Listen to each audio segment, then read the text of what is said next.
Hey guys, it's me, Mishi, and today is going to be a interesting video. I think I say that a lot. Like, I think I say in every video, like, oh, hey, today's going to be an interesting video.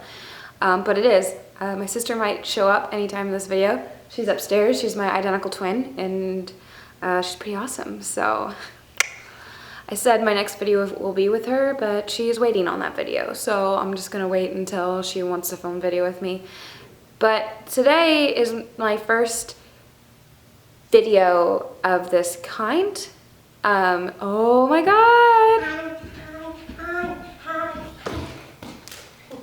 Say it with me. Please say it with me. I'm gonna say this video super fast and she'll be distracting.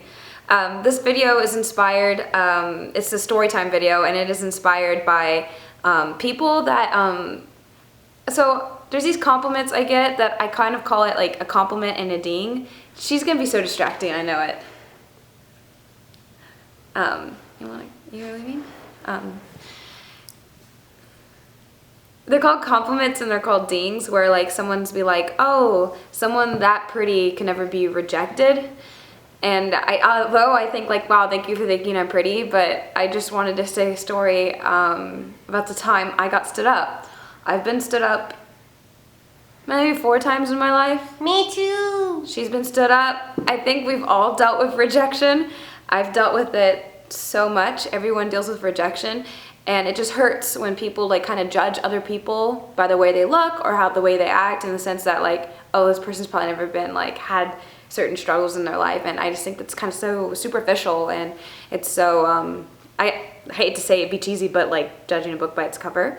Anyways, so it all started, so I was seeing this one guy off and on, and I didn't realize I was a rebound. And you're making this hard on me. I didn't realize I was a rebound.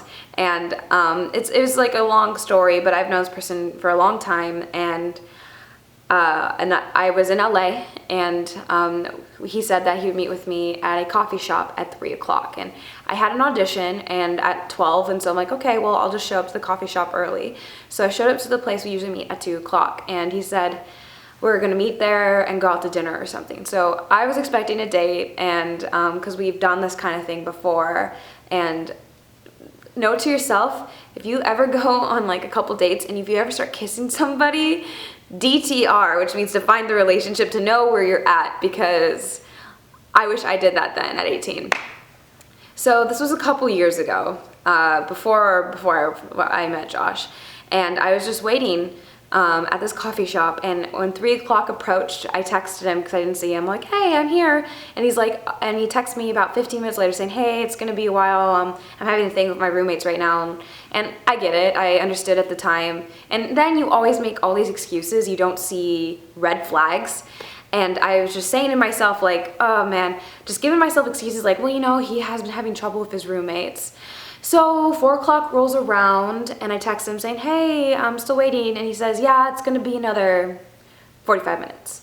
So I'm just sitting there, and then I'm like, you know what, I'm just gonna do my homework.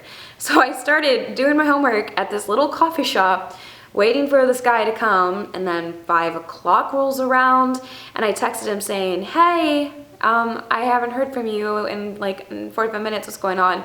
And no response. So it was 5 o'clock by then, and so I'm like, I might as well just get some food here and just like wait for him and do homework. And traffic, I lived really far away at the time from LA, and traffic would have been like 2 hours to get home. So I'm like, oh, I'll just do homework and let things die down. As 6 o'clock rolled around and no response, I assumed that, you know what, he is not coming. And I felt so hurt and rejected, because I've had this happen to me so many times. And I always thought that, you know, what if I looked like Miranda Kerr? I would be like, no one could reject me because I'm Miranda Kerr. But the thing is, it's just, rejection, a lot of times, it has nothing to do with you.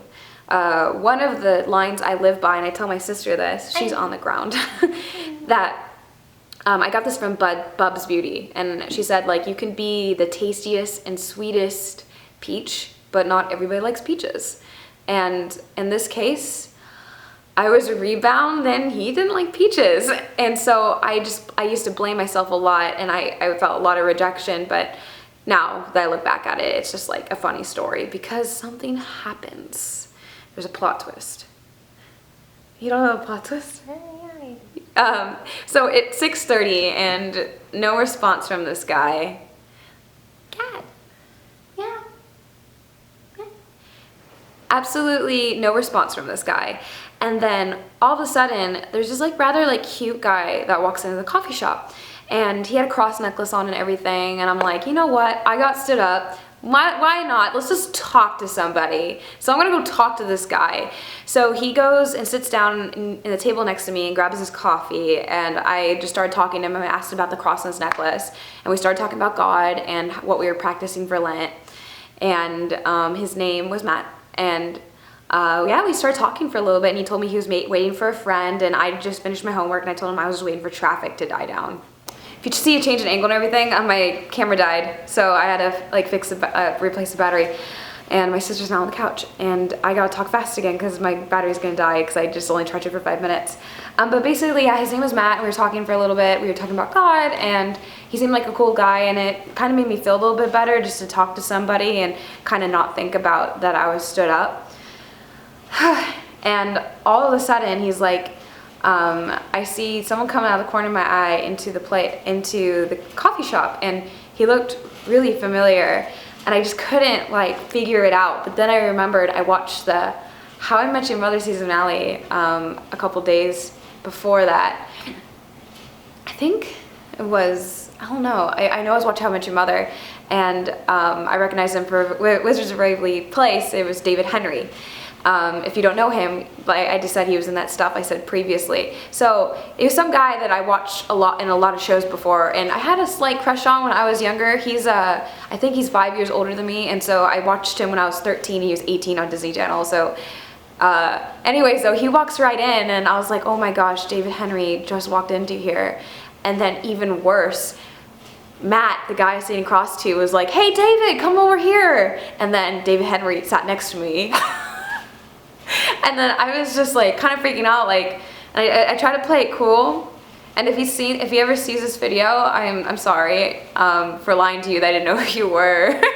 You probably get that a lot because I didn't want him to feel like weird or anything, because like I see celebrities a lot, and so I'm just like, there's a celebrity. Most of the time I don't really care about talk to them because they're just people. But I didn't know he was Christian, and so we all just started talking about God and like C.S. Lewis and J.R.R. Tolkien, and I just started nerding out, just started being myself, and I forgot who the people I were talking to, and it was just like a great way to end being stood up on a date. Like, I'm stood up and I meet a really cool guy and his friend who happens to be a celebrity, and I didn't end up getting any of their numbers. For some, it was weird. Like, they had to go out to dinner like across the street, and they were gonna go meet somebody.